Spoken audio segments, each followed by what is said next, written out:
I should have walked then, but I wasn't ready to leave empty-handed. My name is Nate Langston. I'm 43 years old. I live in Alpharetta, Georgia, just outside Atlanta. I spent nearly 8 years at a mid-sized consulting firm downtown. Long hours, high pressure, the usual grind. But I wasn't just clocking in, I helped build the place, wrote our operations playbook from scratch, trained half the project managers under 35, and steered us through 2 brutal economic downturns. I gave that company everything. Late nights, weekends, even missed my daughter's high school graduation for a pitch that landed us a $3.2 million client. I didn't complain. Not once. That's just who I was, or who I thought I had to be. Then came Jared Mace. The board brought him in as our new COO. Big resume, flashy logos, Ivy League credentials, plenty of LinkedIn swagger. First time we met, he shook my hand, looked me up and down, and said, "You're Nate, huh? Thought you'd be younger." Then he walked off. No smile, no follow-up. That should have been my clue. Within 2 weeks, 3 department heads were quietly restructured out of the company. Jared called it agility, said we needed to stay lean and responsive in a shifting market. Everyone else knew what it was, a purge. He wanted fresh blood. Yes, men. People who'd call him a visionary for repeating a Forbes article. I wasn't one of them. I didn't kiss ass. Never had. I pushed back when his decisions made no sense, and I protected my team when his optimization plans meant cutting people without warning. When his ideas undermined our core workflows, the very ones I'd built, I told him, directly, no sugarcoating. That didn't go over well. We started clashing in meetings. Quiet at first, subtle jabs, passive-aggressive suggestions about modernizing legacy perspectives. But it escalated. He'd cut me off mid-sentence, override my recommendations, loop in external consultants without asking. I knew what was coming. I'd seen it before. But I wasn't about to make it easy for him, because what Jared didn't know, what none of them knew, was that I already owned the one thing they needed to keep the whole machine running, and they didn't even realize it. I didn't walk when the writing was on the wall. I stayed, watched, took notes, kept my head down just enough to avoid making myself a target, because I wasn't ready to leave yet, not until I finished building the trap. 2 weeks after Jared came in, the air shifted. Not all at once, just enough that you could feel it. He started small, these key emails I should have been on, suddenly missing. Budget approvals that used to be a formality, now kicked back with vague notes about alignment or vision. Then he reallocated half my team's budget without notice. I only found out because finance pinged me, confused. When I asked Jared directly, he just shrugged and said, "We're streamlining, gotta stay nimble." No real answer. Then came the final play. It was a Monday morning. I showed up early, like always, coffee in one hand, key card in the other, swiped in, nodded at the receptionist, rode the elevator to our floor like I had every morning for the past 7+ years. But when I stepped into the open office, someone was sitting at my desk. Some kid, Jordan I think, hired 2 weeks ago. Nice enough, probably green as grass. Looked up at me with a wide smile like he was happy to be there. "Morning," he said, like I didn't just catch him in my chair. I thought maybe it was a mix-up, maybe facilities screwed something up. Then I glanced over at the desk nameplate. It didn't say Nate Langston anymore. It said Jordan McHale. I looked around the floor. My stuff, gone. My whiteboard, notes, even my little desktop plaque. My daughter made me back in 17, all vanished. My heart thudded once, low and heavy. I pulled out my phone, opened my calendar, empty. Every meeting, every standing call, gone. Then I tried my company email. Access denied, just like that. No meeting, no memo, no HR walkthrough. Just a corporate ghosting. I stood there for maybe 30 seconds, letting it sink in.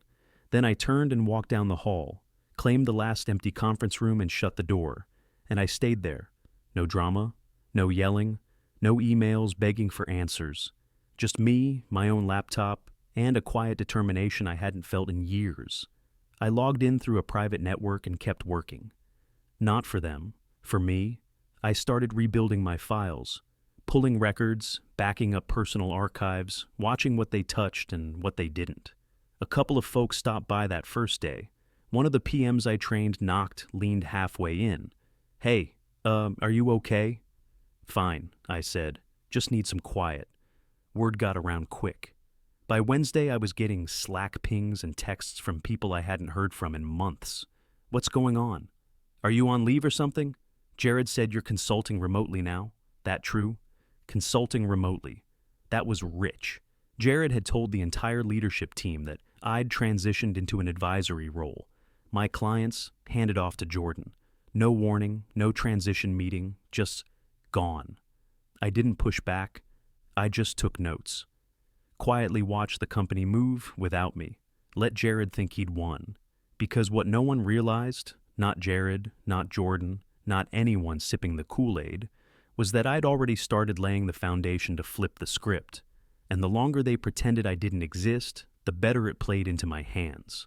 There was a quarter, maybe 5 years back, where things got ugly. Revenue dipped, morale tanked, clients were getting twitchy. We had layoffs hanging over our heads like a storm cloud. Everyone was panicking, except me. I stayed late one Friday, sat at my desk with a 6-pack of cheap cold brew and a legal pad full of napkin math, and I started building something. It wasn't assigned. No one asked for it. Honestly, I didn't even think it would matter at first. But I was tired of watching us scramble. So, I wrote Rivet, a load forecasting system built specifically for regional logistics consulting, lean, efficient, self-adjusting. No one else had anything like it.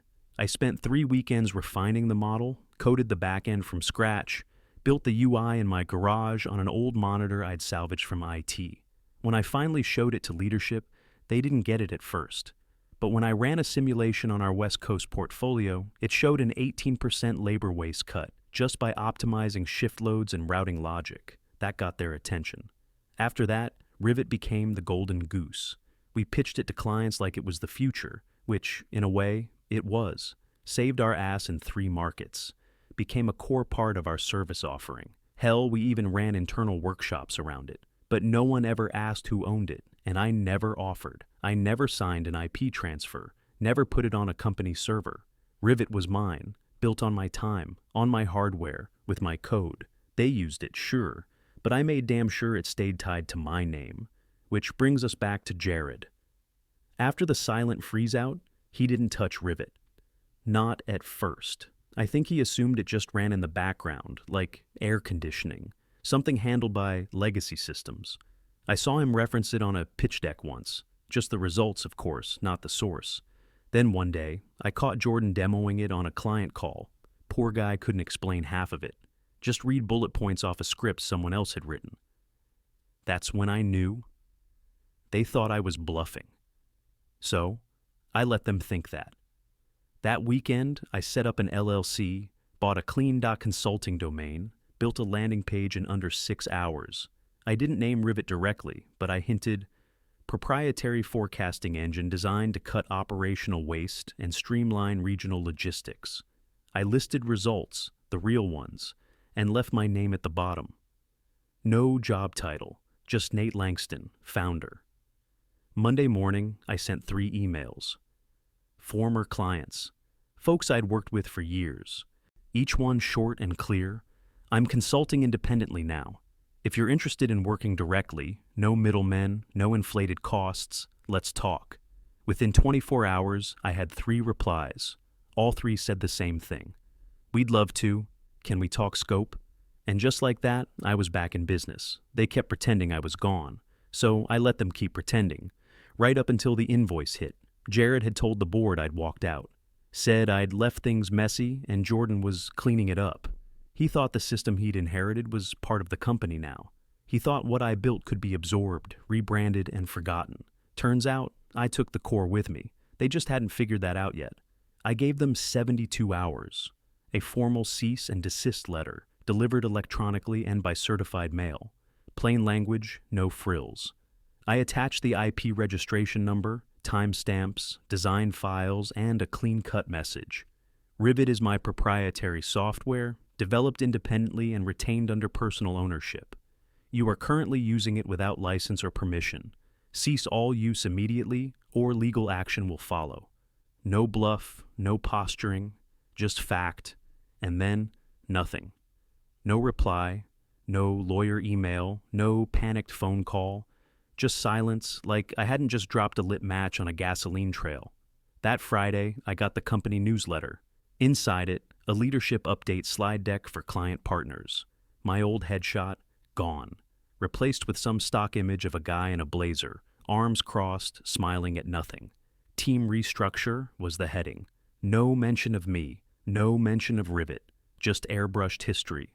So, I escalated. I compiled every version of the Rivet source code, every patent document, every usage report I'd ever submitted to leadership, all with clear authorship and date stamps.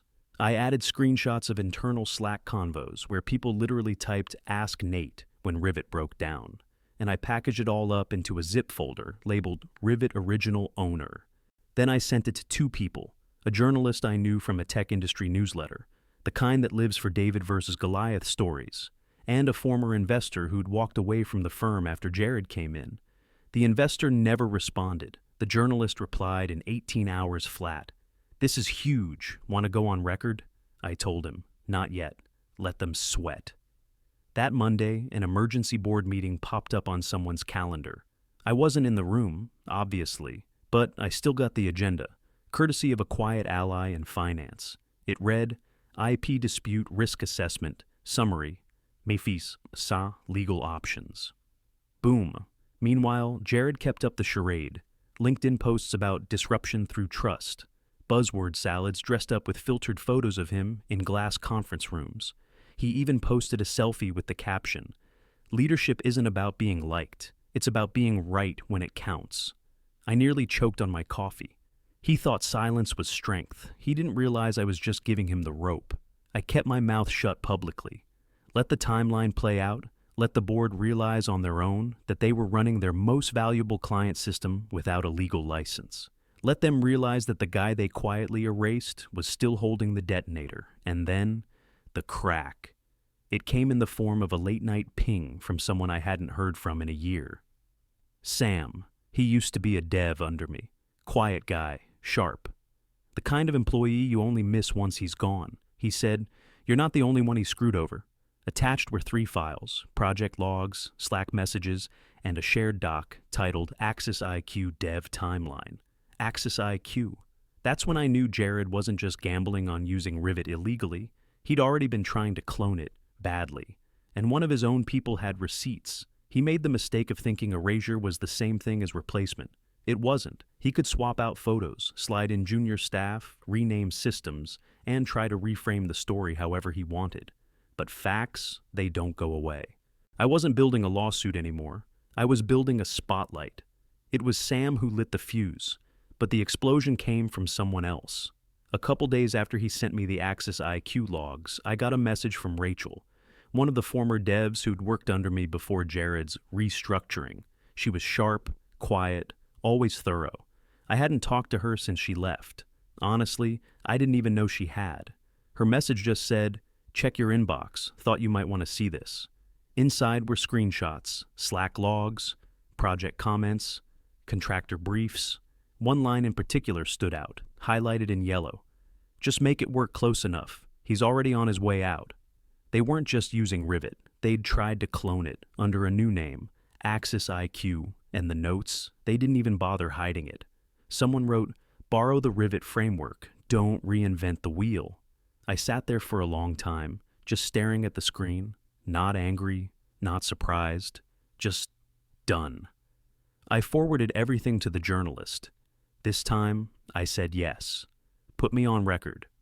2 days later, the article dropped. Former operations lead accuses consulting firm of IP theft, backed by code, emails, and a smoking gun.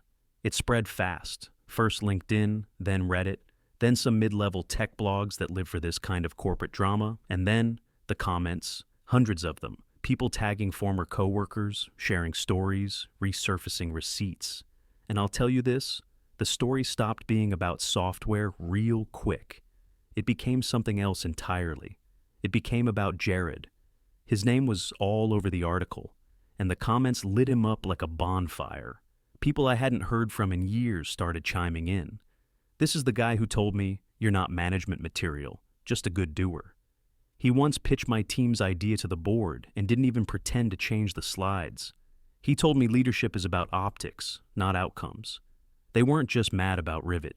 They were mad about being silenced, overlooked, condescended to, and now they had a target. Jared tried to salvage it. He posted a classic non-apology on LinkedIn. Big, glossy photo of him in a tailored suit, arms crossed, half smile.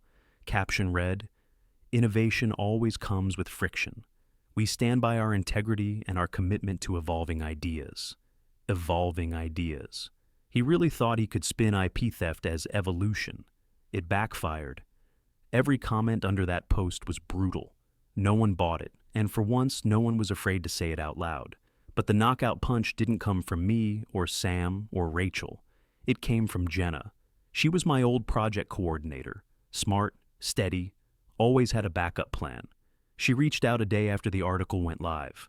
"I have something, if you want it." She sent me an audio file.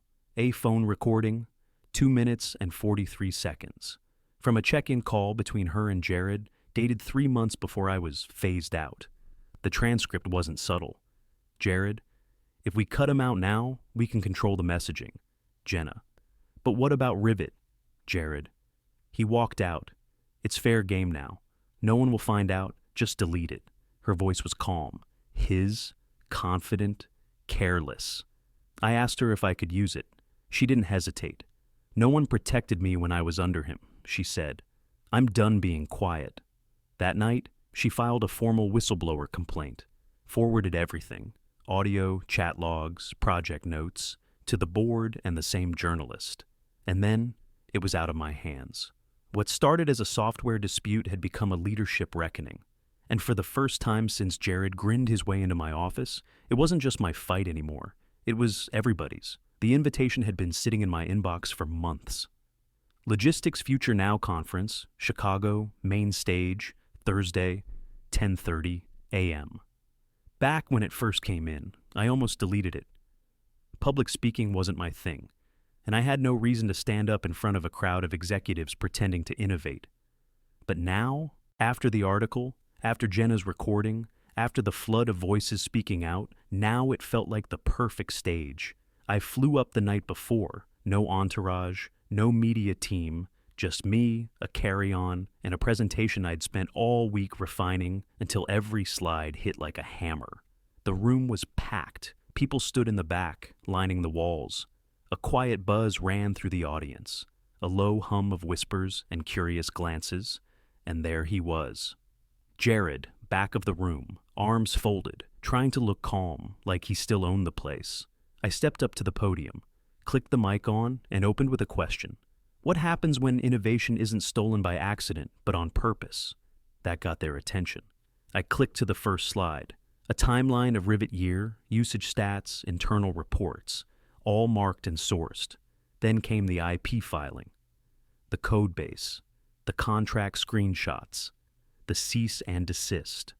I didn't use color or flashy animations, just facts. Then I clicked to slide 12, Axis IQ. This one, I said, is what happened after I was erased. A duplicate built on top of the bones of something they didn't own. Project notes, Slack messages, even a quote from the Axis IQ kickoff. "Just make it close enough. He's on his way out." Murmurs rippled through the audience. I saw a few phones go up, people snapping pictures of the slides. I kept going. Slide 17, Jared's quote. He walked out. It's fair game now. Then I hit play on the audio clip. Jared's voice, clear as day, came through the speakers. The same words, the same arrogance. He left halfway through. Didn't say a word, didn't make a scene, just stood, face stiff, and walked out. One of the conference organizers tried to stop him. He waved her off. I let the moment breathe. Then I closed with this. You don't get to erase people and call it leadership. You don't get to bury the builders, steal their work, and post selfies while calling it disruption. Some of us remember where the wiring runs, and some of us don't go quietly. The applause started slow. No dramatic whoops or whistles, just solid, steady clapping that grew louder and deeper until it filled the room. It wasn't for drama, it was for the truth. Afterwards, people came up, conference staff, clients, even a few folks from the companies I'd never worked with. Some shook my hand, some just said, "Thank you." One guy, probably early 30s, leaned in and said, "I worked under Jared for 9 months, worst 9 months of my career. Thank you for saying what the rest of us couldn't." I nodded, but I didn't smile. I didn't want to celebrate too early. But later that night, as I sat in a quiet bar near the hotel, nursing a whiskey and trying to wind down, my phone buzzed. Push notification from a business outlet. Breaking Jared Mace. Terminated by board. Effective immediately. No statement, no spin. Just one clean sentence. I stared at the screen for a few seconds, then slipped the phone into my pocket and took a sip of my drink. I didn't cheer. I didn't gloat. I just exhaled. Deep and full. For the first time in years, I felt weightless. The morning after the conference, my inbox was chaos. 6 clients cut ties with the firm in less than 48 hours. 3 of them emailed me directly. Not with drama, just simple subject lines like, "Let's talk," or "Are you taking on new work?" I was. So was Jenna. She called that same afternoon. She'd been quietly laying groundwork, same as I had. Turns out, she'd been sitting on her own consulting model for 2 years. Lean ops, scalable systems, high-integrity delivery. I knew it would work. We'd already proven it once, just under someone else's logo. We met up that weekend at a quiet diner in Decatur. No lawyers, no contracts, just us and a yellow legal pad. We sketched out a name, a plan, a promise to never become what we left. We called it Iron Signal, small team, big ethics. No HR theater. No thought leadership decks built on buzzwords and fluff. Just solid work, clean delivery, and full transparency. We didn't chase the big fish. We didn't try to be flashy. We picked clients who needed what we actually offered. Clarity, logistics strength, long-term gains over temporary hype. First month, we broke even. Second month, we booked out 3 weeks. By month 3, we were 6 weeks out. Full capacity, no ads, all referrals. And the best part? I wasn't angry anymore. I wasn't building against something. I was building for something. I stopped checking LinkedIn, turned down every interview. The press reached out again after Jared's firing, but I didn't comment. I didn't need the spotlight anymore. I just worked. Then, one Tuesday morning, I got a notification. Jared Mace sent you a connection request. No note, no message, just his name, floating there on the screen like it hadn't been scorched into half my memory. I didn't block him, didn't accept it either. Just let it sit there, like an unpaid invoice from a job he swore I'd never finish. A week later, I got a letter in the mail. Not email, not LinkedIn, but real mail. Heavy stock envelope, gold seal. Inside, "You have been nominated for the National Integrity and Leadership Award." I had to read it twice. I didn't even know it existed. Apparently, someone had submitted a full write-up, cited the IP battle, the whistleblower fallout, the rebuild. I wasn't the only nominee, but still. Just being listed felt unreal. I didn't tell anyone right away. Not Jenna, not my daughter, not even my business lawyer. I just sat with it. Because in the end, that nomination wasn't about beating Jared. It wasn't about taking down a broken company. It was about proving I never needed either of them in the first place. I didn't rent a tux, didn't write a speech. The Integrity and Leadership Award wasn't televised or red carpeted, just a quiet ceremony held in a mid-tier downtown hotel ballroom, heavy on glass trophies and bad coffee. Suited execs sat in neat rows, murmuring politely. I showed up in a clean button-down and black jacket, no tie. Jenna was already there when I arrived. She handed me a little program with a grin. "You're second to last," she whispered. "Right before dessert." I nodded. Good. Nobody listens before dessert. When they called my name, I walked up slow. The mic squeaked when I adjusted it. I didn't try to be inspiring. I didn't try to sound smart. I just told the story straight. I didn't leave because I was weak. I left because I knew they couldn't build without what I built. I paused. And I didn't speak out because I wanted attention. I spoke out because some people think silence equals surrender. I wanted them to know it doesn't. No music played, no spotlight, just long applause, not loud, but real. I looked out at the crowd and saw more than a few nods. Not the kind you give when you agree, the kind you give when you recognize something you've lived through. Afterward, I stepped aside to let the next person take the mic. As I moved toward the edge of the stage, a guy maybe in his mid-20s approached me, nervous, tucked-in dress shirt, rental shoes, handshake just slightly too tight. Mr. Langston?" he asked. I nodded. "I quit last week. My manager, let's just say he sounded a lot like yours. I read everything that happened. You made me realize I don't have to take it anymore." He held out a folded napkin. It had a list on it. Job sites, networking groups, 3 phone numbers. "Backup plan," he said, blushing, "just in case I panic." I laughed and clapped him on the shoulder. "You'll be fine. Just remember why you walked." He nodded, like he needed to hear that one more time. Then he disappeared into the crowd. Jenna found me a little later, a drink in one hand, program in the other. "You know who nominated you?" she asked. I shook my head. "That intern you had. Summer of 2019. What was his name? Kevin. Said you were the only person who ever taught him how to push back without losing himself." That one caught me off guard. I remembered Kevin. Skinny kid. Spilled coffee on his first week. Nearly quit over it. But he stuck around. Asked smart questions. Always stayed 5 minutes late to check if there was anything left undone. I stood there a while, holding my drink, letting it all settle in. Jared, he'd vanished, deleted his social profiles. No interviews, no apologies, just silence. Word was, he tried pitching a startup idea in Miami, something about disrupting legacy performance metrics. Nobody bit, and me, I was still building. Not for revenge, not to prove anything, just because I finally could, on my own terms, because revenge fades, but impact, that sticks. Turns out the biggest win wasn't torching the old system, it was proving I never needed it in the first place.